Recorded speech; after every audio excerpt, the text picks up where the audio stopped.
Greetings, salutations. I am your host, Bill Roach, and this is another episode of Timeless Dialogues. And when we're not here, I am out having fun trying to conquer the world in various other ways. As we all know, that's a big joke. We got an exciting episode that we're going to look at here today. We're going to look at William Lane Craig and Mike Licona's views on really the historicity of Genesis 1 through 11, but in particular, J.I. Packer's understanding of inerrancy. We're going to interact with some of their dialogues concerning that. But before we do, I just want to talk about a little bit of what we've got going on. First of all, this weekend, we're going to a wedding, which we're excited about. And for me, I'm actually excited about going to a jiu-jitsu seminar with a Carlson Gracie Jr.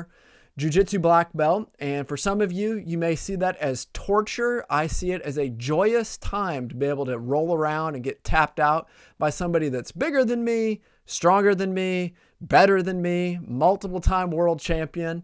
I actually encourage everybody, if you get the chance, if you do apologetics or theology, find an outlet, find a hobby, something that's completely different than apologetics. It actually will help balance you out in a variety of ways. I highly encourage it. And then lastly, we're excited because we're going to go to the North Carolina State Fair. Our goal is to do open air evangelism and distribute lots of tracts. We've always found the State Fair to be a very welcoming place, but as we know, culture, society is changing, so maybe that will change, but really just pray for those gospel interactions that we have with people, where we not only try to defend the historic Christian faith, but we also want to proclaim and share the historic Christian faith. Now, what I want to do here today is I want to look at a small segment of a video that came out recently between Dr. Mike Licona and Dr. William Lane Craig on Craig's new book on the historical Adam. And in many ways, that book is being released, and it's created a firestorm of controversy. As we all know, there are people that are lining up on all sides. You have people who are absolutely irate that he even affirms some kind of historical figure that may be Adam. And then you have other people who are equally unhappy with Dr. Craig's approach because it denies a literal, straightforward account of the historical Adam. Now, all of you know what we've said about this recently and why I responded to his article, not necessarily his book yet. I plan to go through the book and give a full evaluation of it in the near future. But as for now, we are just going to look at one small segment out of this video. And what I want to do is I want to pull this video up and I want to interact with many of the things within it. And as you can see, I'm pulled up here in the corner. And part of the reason for that is that I can either be doing two things. One, I'm looking over at their computers and seeing all their answers. So I'm one step ahead. Or maybe I'm just whispering the answers into their ear. You can decide for yourself. The reality is I just want to be able to give an interaction to some of the things that they're saying. But in the course of this dialogue, they started to discuss J.I. Packer. And the claim is made that J.I. Packer has always affirmed a non-literal understanding of Genesis 1 through 11, and that J.I. Packer participated in the Chicago Statement. And if J.I. Packer can interact and hold these views and be consistent with a high view of the Bible, then why can't other people, like Dr. Craig's views or Licona's views in other areas? And in many ways, this debate is a parallel to what we found several years ago concerning the Battle of the Bible between Norman Geisler and Mike Licona, where they started to debate the role of genre criticism and its application to the doctrine of inerrancy. And Norm, in my opinion, rightly said Licona's approach to genre criticism, namely that it dehistoricizes biblical texts, would in fact undermine the classic doctrine of inerrancy. But for our sakes here, I want us to look specifically at J.I. Packer. So let's listen in on what they have to say. Interesting. All right, let's talk about the fall of man. Now, the late evangelical and Anglican theologian J.I. Packer, I remember years ago I listened to, my wife Debbie found a recording, a lecture of his that talks about evolution, creation, and things like this. It's pretty interesting. I had a chance to talk to Packer about that a few years ago, right before, I think, right before his 90th birthday.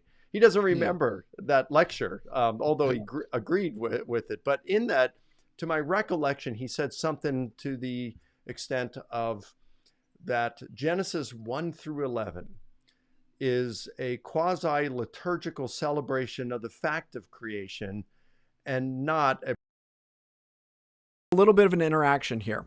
So let's look at this. First of all, by way of historical reminder, Mike Licona gave a couple of lectures over different periods of time in Canada on his approach to Greco-Roman bios and how we should look at the text in that regard and what we need to do with the idea of contradictions and historicity. And during that time, he actually met with and interacted with J.I. Packer. And Packer came and listened to his lecture. He claims that Packer endorsed his lecture and that in conversations afterwards, they discussed the ICBI, Norman Geisler, and various things related to it. I don't blame him. If I were in Canada and I had the opportunity to meet with J.I. Packer, and given the nature of the debate that was going on, I would want to find out more information too. And a little bit more background is that there was a talk that was put out by J.I. Packer where it looked like he actually shifted his views on the historicity of Genesis 1 through 11. And Licona is pressing him on that, on whether or not he really did. And Licona actually accepts the thesis that Packer did change his views on the historicity of Genesis 1 through 11. Now, just to be fair, Licona is not the only one who has thought that. I know Alistair McGrath would say that Packer had changed his views on it. And I think several other people who sort of do J.I. Packer studies, if there is such a thing as J.I. Packer studies, would possibly argue the same thing. So let's continue listening here. Bird's eye view of what we would have seen had we been hovering over the chaos of creation. And he went on to say, what about the tree of the knowledge of good and evil? What about the tree of life? Did these really exist? He says, I don't know. Trees were symbols in ancient literature. And what about the serpent, the snake in the garden? He says, I don't know. I really don't know if there really was a serpent. I don't really care.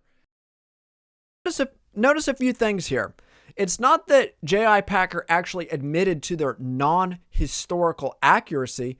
If Licona's report is true, he's almost taking an agnostic approach. I don't know. Maybe it is, maybe it's not. But there's a big difference between saying, I don't know, versus this is definitely the case. I think we need to keep that in mind. And that really shocked me, because, look, I focus on the New Testament, historical stuff about Jesus. I don't spend a lot of time in theological matters or especially stuff with the Old Testament. I think one thing that we need to see here is this is related to it. Apologists need to deal with theological matters. We don't need to just be dealing with these sort of debates within our historiography or specific things. I would encourage you, if you are wanting to get into apologetics, be deeply read in theology. Immerse yourself in these theological debates because they actually give you real biblical answers to the issues. So separated from this debate in and of itself, I would encourage you, if you're trying to become an effective Christian apologist, be whole Bible Christians. Look at the Old and New Testament. Deeply immerse yourself in theology. And also be aware of the great debates in the history of ideas and specific disciplines. Don't just stop there. Don't just stop at this point. Keep pressing on. Keep focusing on a variety of issues. But this came as a shock to me. Here's J.I. Packer, a very conservative evangelical. He led the charge back in the 70s and 80s on forwarding the doctrine of biblical inerrancy, and teamed up with Norman Geisler and R.C. Sproul, who are no liberals. Yeah. Just so we have a reminder on this, the Chicago Statement was something that was formed where a host of scholars came together and they were debating the battle for the Bible that had exploded during the 1970s, 80s, and beyond. And they released 3 different statements, one on inerrancy, one on hermeneutics, and one on proper biblical application. And in each statement, they made clear affirmations and clear denials about what do we mean, what do we don't mean. And that was both on inerrancy and hermeneutics. So when some people are trying to say, well, this is not an issue of inerrancy, but it's an issue of hermeneutics, the ICBI would have made a distinction between the two, but they're not going to allow for the separation between the two. In fact, in many regards, the battle for the Bible today has morphed into the battle for the hermeneutics of the Bible.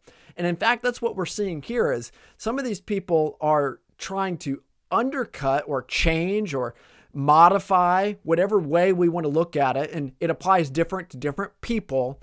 Their hermeneutic as a way to get around specific things related to the inerrancy of the Bible. So they're almost using hermeneutics as a cloak in that regard. But let's keep listening to some of the things he says here. Right. And to write the definition of the Chicago Statement of Biblical Inerrancy, perhaps the most conservative definition of biblical inerrancy out there. And yet while he was writing this statement, this definition, and agreeing with Geisler and Sproul on it, he was holding this view. That is categorically false. It is historically incorrect to claim that while he was working with the ICBI, that he affirmed a form of theistic evolution or some kind of view that denied the historicity of Genesis 1 through 11. In fact, one of the things that we find here is there was great uniformity in the unified statements on the Chicago framers concerning a whole host of matters. And what we find is that Mike Licona has been using this argument for several years. And in fact, he used it in Baptist Press several years ago, and Norm Geisler responded to that argument. And I actually think it's worth our time to look at Norm Geisler's response before we continue any further, because it's not only factually and historically incorrect to claim that, but if J.I. Packer happened to sign a statement that affirms the historicity of these things while he actually denied them, that's actually a character flaw in J.I. Packer. In fact, Mike Licona would be charging him with some kind of character flaw, falsehood, lying about where he actually stands on the matter, all while giving lip service to it in a variety of different areas. So what we need to look at here is Norm's response to Baptist Press. And what I want to see is that Norm responded to this with some pretty strong language. And look at this highlighted section here. And what it says is this: as a member of the ICBI Framing Committee, I can say with certainty that it was views like Licona's that we had in mind when we wrote these statements. So again, the idea of using genre criticism to dehistoricize the text. He also goes on to say, I can say that it is a misrepresentation of my colleague, J.I. Packer, who is a crucial member of the Framing Committee, to imply that he denied the historicity of Genesis. Why? For he penned the explaining hermeneutics articles, in particular, Article 22, which affirms that Genesis 1 through 11 is factual, as is the rest of the book. So the point is this: at that point in time, J.I. Packer affirmed with clear statements that he actually affirmed the inerrancy of the Bible and the historicity of that account.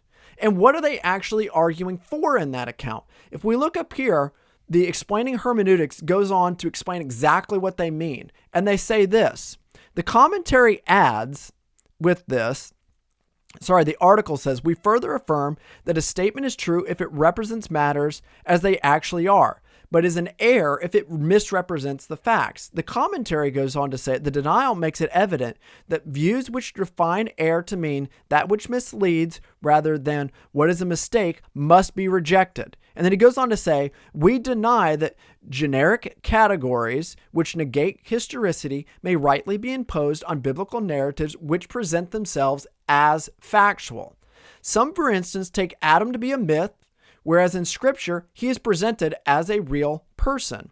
Others take Jonah to be an allegory when he is presented as a historical person and is so referred to by Christ. And they even go on to say this: we deny that any event, discourse, or saying reported in Scripture was invented by the biblical writers or by the traditions they incorporated. So the point of the matter is that Mike is going on giving this charge that somehow J.I. Packer is being coy in his views. He's not really affirming this account that was given in the Chicago Statement, all while he's partnering with them. More can be said about that later, but Mike's point is categorically false from a historical record. And even when Norm Geisler would have been on that committee, he would have been a person to testify to that matter. And in later interactions with J.I. Packer, Packer said, no, I always affirmed without any question those statements and the commentaries on the matter. So let's keep looking here as they flesh this out more. Yes. So he had no hesitation with right. And I think, therefore, Mike, that people who think that there is no issue of hesitation. J.I. Packer did not affirm that position. He did not affirm that position at the time of the ICBI. biblical inerrancy implies young earth creationism are quite mistaken, entirely wrong. It's a matter of hermeneutics, as you said. What kind of literature is this? And then how should we interpret it? Now, I mentioned that for decades, we can end with that there. Now, there's a few things that we need to look at here. First of all, William Lane Craig looks at this and he says it's a matter of hermeneutics. And I think one of the things we got to realize is just as we can make a distinction between the body and the soul, we can make a distinction between inerrancy and hermeneutics. But just like we don't want to separate the body and the soul, we don't want to separate our view of the Bible and our hermeneutic. And one of the things that Licona has done for years is he's looked at this issue of J.I. Packer and he's tried to make these distinctions. And he looked to Henry Blocher, who was a professor at Wheaton.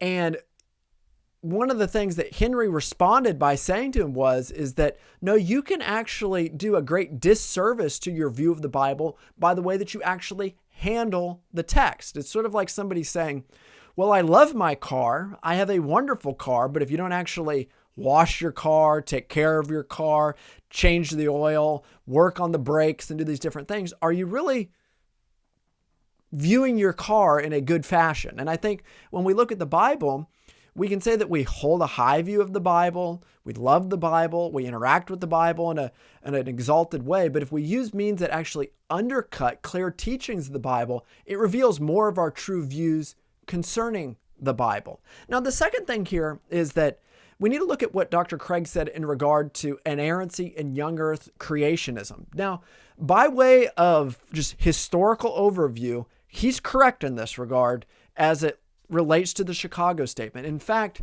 many of the framers of the Chicago Statement were not young earth creationists. Now, I'm not saying, just because I know there are people out there who are going to listen to this, that somehow should deny the ICBI statement or you should do away with the ICBI statement. My point is this. You have people like Norman Geisler, Walt Kaiser, at the time, R.C. Sproul, J.I. Packer, Gleason Archer, and several other figures who were classic old earth creationists. So clearly they thought that old earth creationism was compatible with the ICBI statement. You may disagree with that. You can make your case for that. I'm not even going to go down the road on that particular debate. But the point is that the ICBI statement does not require that you be a young earth creationist because many of the framers were not. Now, you had some people that actually changed their views on that. I know R.C. Sproul talks about how he went from being an old earth creationist to near the end of his life becoming a young earth creationist. And he makes that very aware in some of his different articles that were put out by Ligonier, and some never changed their view in that regard. But my point is this. All the people who signed the Chicago Statement, whether old earth or young earth, affirm the historical record of Genesis 1 through 11. There was no debate about that. In fact, there's this interesting story that's been said about J.I. Packer at the council. People were trying to talk about, well, do we want to affirm the International Council on Biblical Infallibility? Do we want to call ourselves the International Council on Biblical Inspiration? What do we want to call ourselves? And people were debating, what should we name this organization? And one of the things is some people say, well, we don't want to be the ICBI in the sense of affirming inerrancy because, there's a lot of baggage to that term.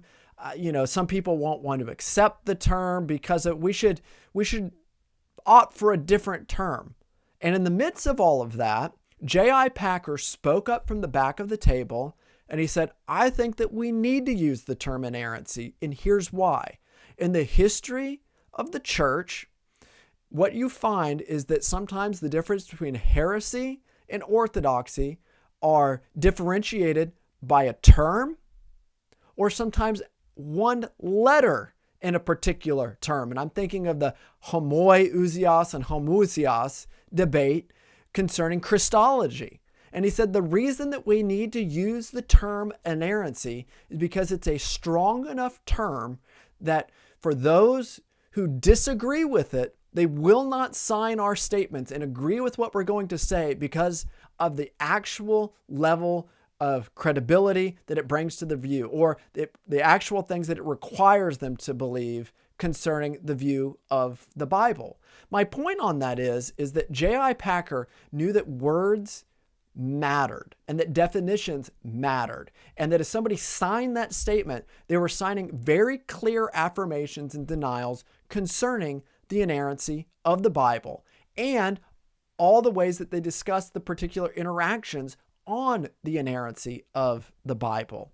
So let's keep looking here a little bit. We've seen some of the things of these interactions and where J.I. Packer stands on the inerrancy of the Bible, and in particular with the Chicago Statement. Now, I want to look a little bit more here with some of the history and the interactions between J.I. Packer and Licona and Geisler. Now, on January 12th, Norm released this statement, and it talks about J.I. Packer stands firm on inerrancy. And let's just read through it here. He said, I called J.I. Packer at about 1:50 p.m. Eastern Standard Time on January 12th, 2017. It says, we had a 15-minute talk on the ICBI inerrancy Mike Licona. And he said, I told him that rumors had come to me from Licona supporters that J.I. Packer may have changed or modified his view on inerrancy. He denied flatly that he had changed his views on the topic. As for my specific question as to whether or not he still supported the ICBI statement on inerrancy, he said that rumors to the contrary were categorically and absolutely false. He gave the same answer to my second question as to whether or not he had changed his view about Mike Licona's view expressed in Packer's letter, which declared that Licona's position was contrary to the ICBI statement on inerrancy. So there's two things that we need to look at here. First of all, given the fact that J.I. Packer signed the statement, the ICBI statement, back when it was first released, and we know the things that statement's saying here, what Norm is arguing here is that J.I. Packer has not changed his views related to those historical matters since that time.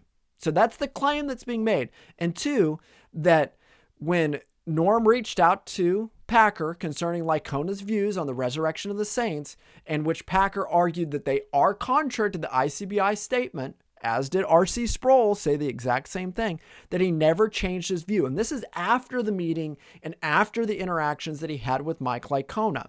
Now let's look at what he actually had to say about Licona's views.